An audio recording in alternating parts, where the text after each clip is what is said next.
പിതാവിന്റെയും പുത്രന്റെയും പരിശുദ്ധാത്മാവിന്റെയും നാമത്തിൽ ആമേൻ. എന്റെ പ്രിയപ്പെട്ടവരെ, ഇന്ന് ഡിസംബർ 15 തീയതി തിങ്കളാഴ്ച. അമ്മേ പരിശുദ്ധ അമ്മേ, അമ്മേ പരിശുദ്ധമേ, ദൈവമാതാവേ, കൃപാസനത്തിലൂടെ ഞങ്ങൾക്കും ഞങ്ങളുടെ ദേശത്തിനും അമ്മ മധ്യസ്ഥം തേടി തന്ന എല്ലാ അനുഗ്രഹങ്ങൾക്കും കൃപകൾക്കും ഞങ്ങളിപ്പോൾ ഹൃദയം നിറഞ്ഞ നന്ദി പറയുന്നു. അമ്മേ പരിശുദ്ധമേ, ദൈവമാതാവേ, 2004 ഡിസംബർ 7 തീയതി ഉച്ചകഴിഞ്ഞ് 2:30 കൃപാസനത്തിൽ സംഭവിച്ച അമ്മയുടെ പ്രത്യക്ഷപ്പെടലിനെ കുറിച്ച് തിരുസഭയ്ക്ക് സമർപ്പിച്ചിരിക്കുന്ന പഠനരേഖകളുടെ മേൽ സഭാത്മകമായ പഠനം ആരംഭിക്കുവാൻ ഞങ്ങൾ പ്രാർത്ഥിക്കുന്നു. അമ്മേ പരിശുദ്ധമേ, ഭൂസ്വർലോകങ്ങളുടെ രാജ്ഞിയായ അങ്ങേയ്ക്ക് ഭൗമസംരക്ഷണത്തിനായി പ്രപഞ്ചപ്രകൃതിയെ തന്നെ തിരുസഭ പ്രതിഷ്ഠിക്കുവാൻ ഈ പ്രത്യക്ഷീകരണം വഴി ഇടയാക്കണമേ. പരിശുദ്ധമേ, ജപമാല മാതാവേ, സകല കൃപാസനം പ്രാർത്ഥനയോടും ചേർത്ത് ഞങ്ങളിപ്പോൾ പ്രാർത്ഥിക്കുന്ന ഈ കുടുംബത്തിന്റെ പ്രത്യേക നിയോഗം പറ മക്കളെ.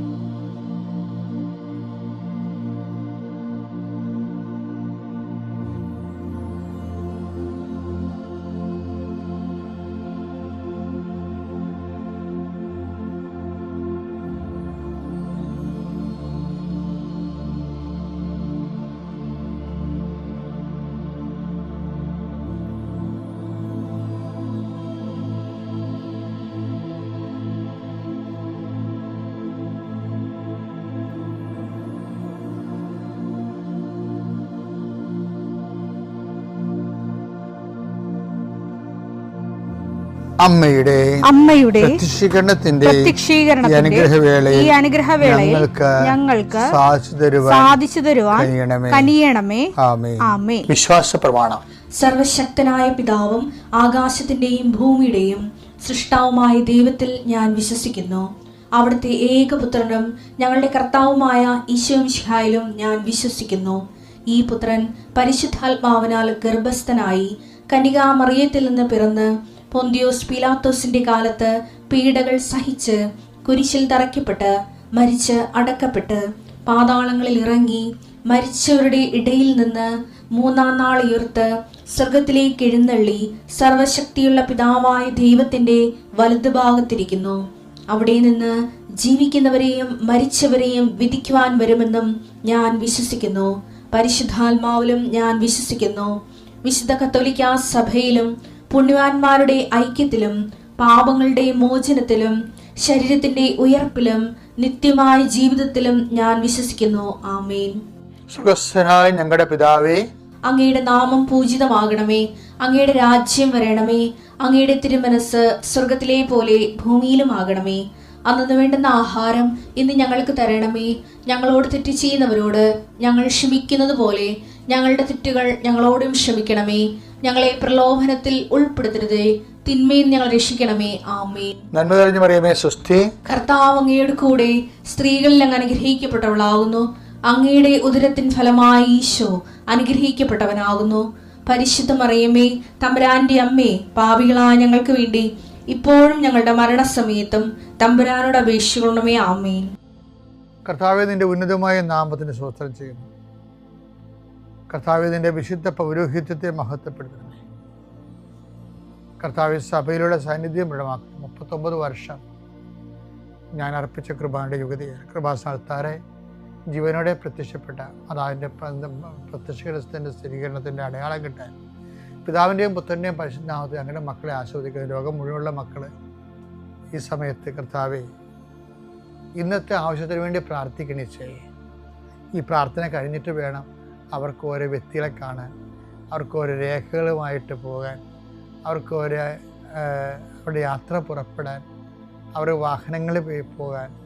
ഇങ്ങനെ ഇന്നത്തെ പോർട്ട്ഫോളിയോ മുഴുവനും ഉത്തരവാദിത്തങ്ങളെല്ലാം കർത്താവെ നിനക്ക് ഏൽപ്പിച്ച് പ്രാർത്ഥിക്കുന്നു. സങ്കടപ്പെടുന്നവരുണ്ട്, ചില കാര്യങ്ങൾ ഓർത്ത്, ചിലരെ ഓർത്ത് ഉത്കണ്ഠപ്പെടുന്നവരുണ്ട്, ചില ജോലി സ്ഥലങ്ങളെ ഓർത്ത് മനസ്സ് ഇപ്പം തന്നെ ഭയപ്പെടുന്നവരുണ്ട്. കർത്താവേ, അവരെല്ലാം നീ ഏറ്റെടുക്കണമെന്ന് പ്രാർത്ഥിക്കുന്നു. Eesho, I come with you wherever you go എന്ന് പറഞ്ഞ അങ്ങയുടെ വാഗ്ദാനം നിറവേറ്റിക്കൊണ്ട് അങ്ങയുടെ മക്കളുടെ കൂടെ ഇന്നത്തെ യാത്രയിൽ നീ സഹയാത്രികനാകണമെന്ന് പ്രാർത്ഥിക്കുന്നു. കർത്താവ്, രാത്രി ഇന്ന് തിരിച്ചു വരുമ്പോൾ അവർ ഉത്തരവാദിത്തങ്ങളെ നിറവേറ്റി അങ്ങയുടെ കൂടെ ഇൻസെൻറ്റീവ് കൊടുത്ത് അവർ വിചാരിക്കുന്ന കൂടുതൽ കാര്യങ്ങൾ ചെയ്ത് തീർത്ത് എല്ലായിടത്തും വിജയം ഉണ്ടായി തിരിച്ചു വരാൻ കൃപാസ്ഥാനത്താരെ ജീവനോടെ പ്രത്യക്ഷപ്പെട്ട മാതാവ് പരിശുദ്ധ അമ്മ, നിൻ്റെ അമ്മ മധ്യസ്ഥ ദൈവമാതാവിൻ്റെ മധ്യസ്ഥയിൽ ഈശോയുടെ നാമം തന്നെ ഞാൻ ആശീർവദിച്ചയക്കുന്നു. ദൈവം തന്നെ അനുഗ്രഹിക്കട്ടെ. എൻ്റെ പ്രിയപ്പെട്ടവരെ, ഓരോ പ്രാർത്ഥനയും പ്രാർത്ഥിക്കുന്നതിൻ്റെ അവകാശമാണ് എന്ന സൂചന നമുക്ക് ബൈബിളിൽ നിന്ന് കണ്ടെത്താൻ കഴിയും. ഞാനത് ഒരു ആധ്യാത്മിക വിരുദ്ധാർത്ഥത്തിൽ പറയുകയല്ല. ഈ വേർഡ് മെൽട്ടിങ്, വചന ഉരുക്കം, അതായത് എന്നൊരു വിഷയം ഞാൻ കഴിഞ്ഞ ദിവസം അവതരിപ്പിച്ചില്ലേ. അതായത് മുട്ട ചൂടുകൊണ്ട് വിരിയുന്നു എന്നൊക്കെ പറഞ്ഞില്ലേ. ഐസ് താപം ഏൽക്കുമ്പോൾ ഉരുകുന്നു. അതുപോലെ വചനം, ദൈവസ്നേഹം ഏൽക്കുമ്പോൾ വചനം ഉരുകും. നമ്മൾ ദൈവസ്നേഹത്തോടെയാണ് ബൈബിൾ വായിക്കുന്നതെങ്കിൽ വചനം ഉരുകാൻ തുടങ്ങും. ഉരുകി അലിഞ്ഞ് നമ്മുടെ നാവിലത് മധുരമായി പകരും. ഇപ്പോൾ ഉദാഹരണത്തിന് ഒന്ന് മത്തായിയുടെ സുവിശേഷം 6:32 വായിച്ചേ. നിങ്ങൾക്കിവയെല്ലാം ആവശ്യമാണെന്ന് നിങ്ങൾക്ക് ഇവയെല്ലാം ആവശ്യമാണെന്ന് നിങ്ങളുടെ സ്വർഗീയ പിതാവ് അറിയുന്നു. അപ്പം നമ്മുടെ ആവശ്യമാണെന്നുള്ള സ്വർഗീയ പിതാവ് അക്രെഡിറ്റ് ചെയ്തു. ഇത് നിസ്സാര കാര്യമല്ല. താൻ സൃഷ്ടിച്ച മനുഷ്യനെ അതാത് കാലത്തിൻ്റെ മാനവികതയുടെ മാനദണ്ഡം അനുസരിച്ചുകൊണ്ട് മാന്യതയോടെ ജീവിക്കാൻ ആവശ്യമുള്ളതെല്ലാം. അതാണ് ഇത് എല്ലാം എന്ന് പറഞ്ഞ വായിക്കുകയാണ്. നിങ്ങൾക്കിതെല്ലാം ആവശ്യമാണെന്ന് നിങ്ങളുടെ സ്വർഗീയ പിതാവ് അറിയുന്നു എന്ന് പറയുമ്പോൾ പിതാവ് ഈ വിഷയം അക്രെഡിറ്റ് ചെയ്തു, ഔദ്യോഗികമായിട്ട് പ്രഖ്യാപിച്ചു നമ്മുടെ ആവശ്യങ്ങളെ. അപ്പോൾ എന്ത് പറ്റും? സ്വാഭാവികമായി അത് നമ്മുടെ അവകാശമായി മാറും. പിതാവ് അംഗീകരിച്ചതല്ല നമ്മുടെ അവകാശം. അതിൻ്റെ സൂചന, അതായത് ഈ മക്കൾ എങ്കിൽ അവകാശികളാണ് എന്ന് പറയുന്നത് സെന്റ് പോളൊക്കെ പറയുന്നത് ഈ അർത്ഥത്തിലാണ്. റോമ 8:17 നാം മക്കളെങ്കിൽ അവകാശികളുമാണ് ദൈവത്തിന്റെ അവകാശികളും ക്രിസ്തുവിന്റെ കൂട്ടവകാശികളും.